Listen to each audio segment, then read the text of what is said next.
What if I told you one cartoon show just declared war on Washington, and Washington didn't even see it coming? In the premiere of season 27 of South Park, titled Sermon on the Mount, nothing is sacred, no politician, no celebrity, no institution is safe. Stay with me, because by the end, you'll see exactly why this episode exploded across the internet. What happens when satire stops just poking fun and starts holding up a mirror to power? Here's the setup. South Park returns after more than 2 years, and they're back not just with jokes, but with a target list. They're taking aim at the corridors of power, from press secretaries to tech tycoons, from pop stars to policymakers. Everyone gets the South Park treatment. Why now? Because when something is broken in public culture, the best satire doesn't whisper, it shouts. In the next 4 minutes, I'll walk you through who got roasted, how South Park did it, and why it matters. Hang on. First up, Karoline Leavitt, press secretary turned satirical symbol. In the episode, she shows up wearing her signature purple pantsuit and a giant cross around her neck. That cross isn't just a prop. It becomes the Pinocchio cross in the show, calling out image over authenticity. In the plot, Leavitt tries to act as mediator between a restless public and the administration. She says, "Here are the people's concerns," but no one listens. Instead, she's told, "Just calm them down." What's the satire? It hits 2 layers. On the surface, a government spokesperson undone by her own accessories, but deeper, the show is saying, when messaging becomes performance, the messenger loses credibility. Question for you. Have you ever heard a statement from a spokesperson and thought, but what are they actually saying? The result, after the episode aired, memes exploded. Social media users noticed Leavitt appearing at real briefings without her trademark cross and speculated that she might be trying to hide the truth. Whether true or not, that reaction shows how effective the satire was. Now, we turn our attention to Kristi Noem, a name you've heard, a brand on the rise. But in this episode of South Park, she becomes a symbol. In Sermon on the Mount, she's reimagined, from ranch girl to media icon to cartoon enforcer. Let's see how the show builds her caricature. Here's the real-life angle. Noam publishes her memoir, No Going Back. In it, she recounts an episode from decades ago. Her 14-month-old hunting dog, Cricket, deemed untrainable. She writes the dog chased birds, terrorized chickens, even turned on her. So she pulled the trigger in a gravel pit. This story erupted online. Animal rights groups, political analysts, even farm life advocates had questions. Noam defended it. Tough decisions happen on the ranch. This becomes the raw material of satire, because what's harder, to shoot a dog or to face public scrutiny for admitting you did? Now here's the South Park version. In the show, Noam is depicted as the head of ICE, storming in with a huge rifle, shooting dogs left and right. Meanwhile, her face is melting, plastic surgeons rushing to glue it back together. It's absurd, but the point lands, and the show doesn't stop there. Her makeover, her image obsession, it's all on display. Botox gone wrong, the perfect politician, facade cracking. Why? Because Noem's real-life persona is built on toughness, ranch authenticity, self-reliance. South Park flips it. Toughness becomes cruelty. Authenticity becomes performance. Question for you. When the face of power starts to melt, what do you believe? The words, the image, or the cracks behind it? Let's pause and summarize what's happening. Noem's story gives South Park 2 things: a scandal to lampoon and an image machine to expose.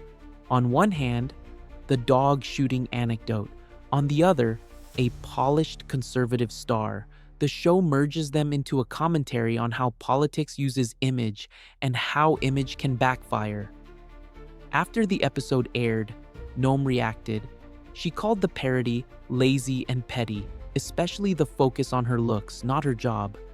The moment matters because satire like this doesn't just mock, it shifts perception. The result? Viewers start to ask, is this politician real or just another product? And when power becomes product, comedy becomes critique. So, what do we learn from this? Public figures create images. Scandals give those images cracks. Satire like South Park takes those cracks and blows them wide open.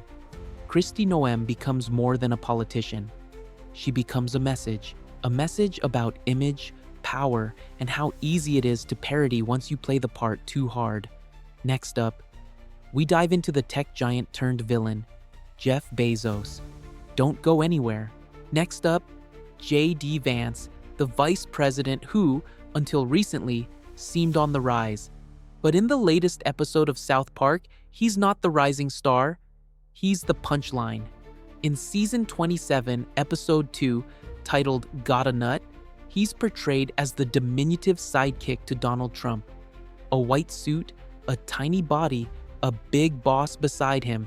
He rides in golf carts, takes orders, gets kicked. At one point, his character asks the boss, "Would you like me to apply the baby oil to Satan's AE, boss?" That's surreal. But that's satire. Here's the twist. Instead of outrage, Vance posted on X, "Well, I finally made it." Simple, deadpan, and then nothing. Some saw it as a smart move. Embrace the parody, control the narrative. Others saw weakness, the VP of the United States admitting he made it by being mocked. Let's break down what this means. Image versus reality. Vance's public role is weighty. His cartoon role is ridiculous. Power dynamic flipped. The leader demands respect. The sidekick is ridiculed. Memetic spread. The cartoon image becomes the public image. Question for you. When the official persona becomes a joke, do you still take the person seriously? So here's the takeaway. J.D. Vance didn't just get parodied, he got turned into a symbol.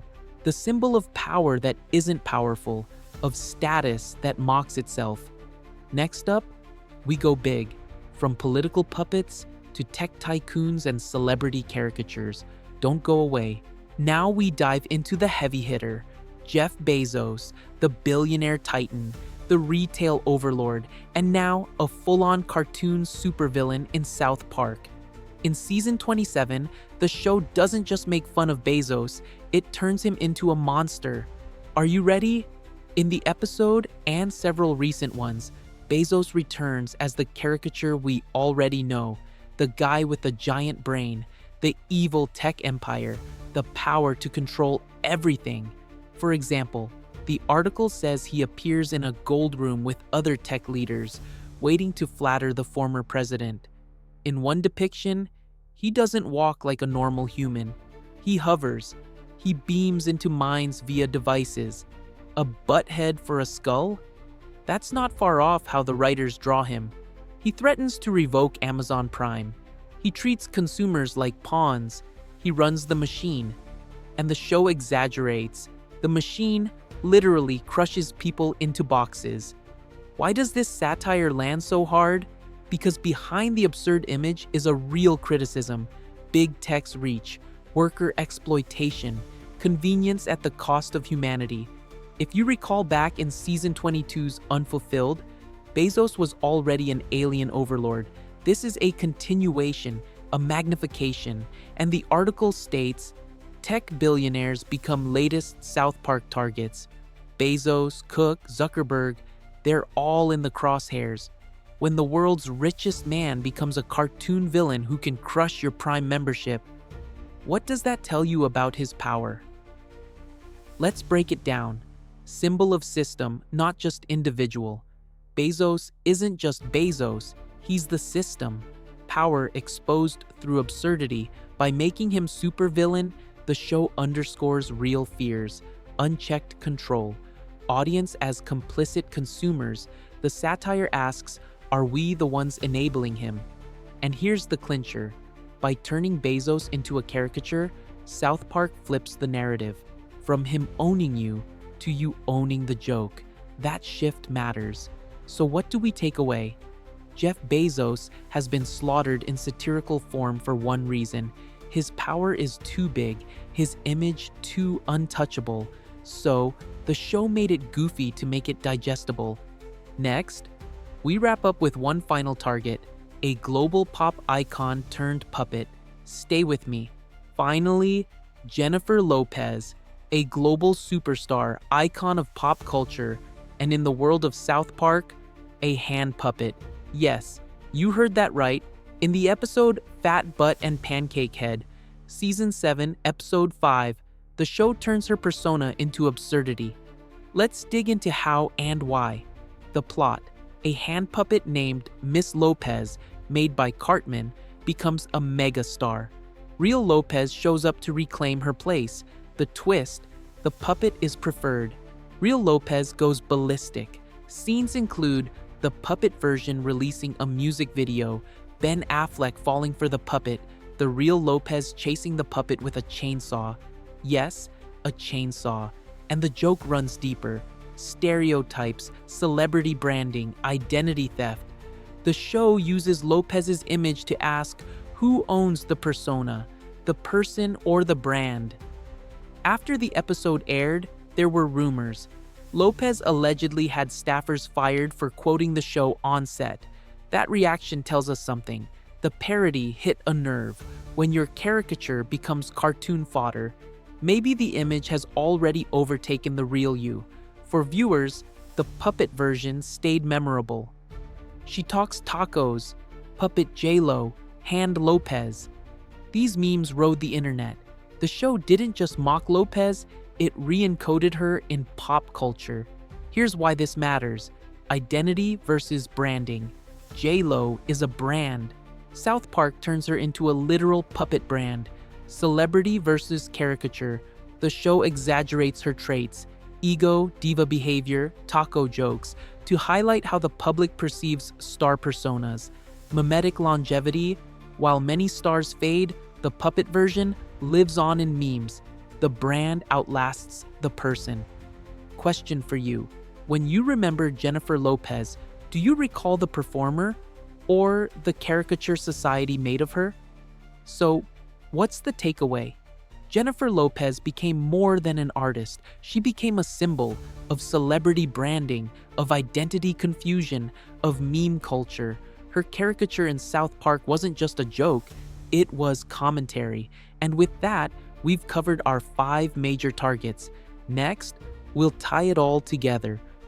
What South Park is really doing with this kind of satire and why you should care. Stay tuned.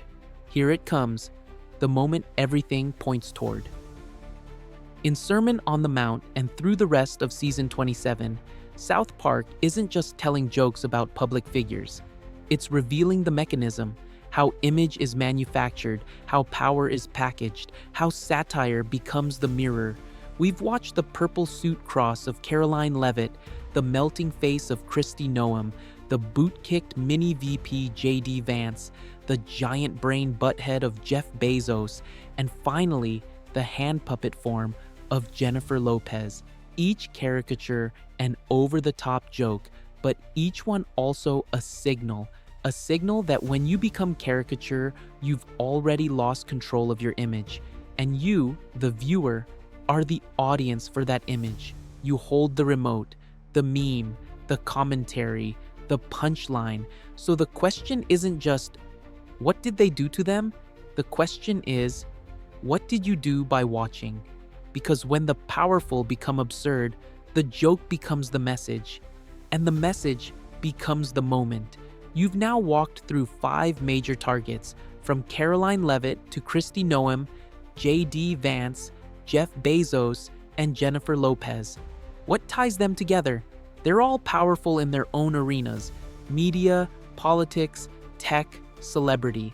And in South Park's Season 27 episode, Sermon on the Mount, they're all rendered absurd, reduced so that you can see the mechanism behind the image. Because in a world where distractions are constant, satire isn't just entertainment, it becomes your lens. It asks, who's really in control?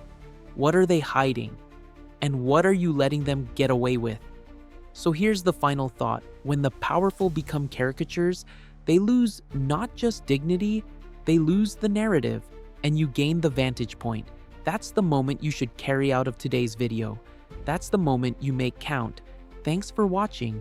If you found this breakdown useful, subscribe, hit the bell, and let me know in the comments which caricature shifted how you see its real-world counterpart and why. See you next time. Stay alert, stay curious,